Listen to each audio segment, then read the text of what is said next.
শীত তো এখন প্রায় শেষ। এবার এই দেশি জবাগুলোর শীতঘুম ভাঙাতে আজকে আমি আমার সমস্ত গাছগুলোকে এক এক করে হার্ড প্রুনিং করছি।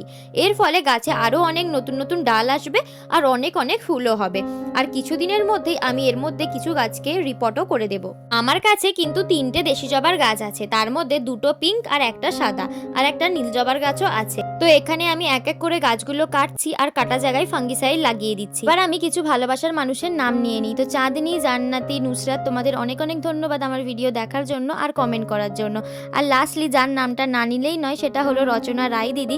তোমাকে অনেক অনেক ভালোবাসা আমার প্রত্যেকটা ভিডিওতে কমেন্ট করার জন্য আর আমাকে এতটা ভালোবাসা দেওয়ার জন্য। তো এখানে আমার সব গাছগুলো কাটা হয়ে গেছে। এরপরে গাছের গোড়ায় যত আগাছা আছে সবগুলোকে পরিষ্কার করে দিয়ে আমি প্রত্যেকটা গাছে কিছুটা করে গোবর সার দিয়ে দিচ্ছি। এরপরে গাছের রুট ট্রিটমেন্টের জন্য আমি জলের সাথে কিছুটা হিউমিক অ্যাসিড মিশিয়ে গাছগুলোতে দিয়ে দিচ্ছি। এবার আমি এই গাছগুলোকে যেখানে সারাদিনের রোদ্দুর আসে সেরকম একটা জায়গাতেই রাখবো। আর এই যে ডালগুলো দেখলে, এগুলো কিন্তু আমি ফেলে দেবো না, এগুলো থেকে আমি চারা তৈরি করব। আর তার ভিডিও তোমাদের সাথে নেক্সট ভিডিওতে অবশ্যই শেয়ার করব।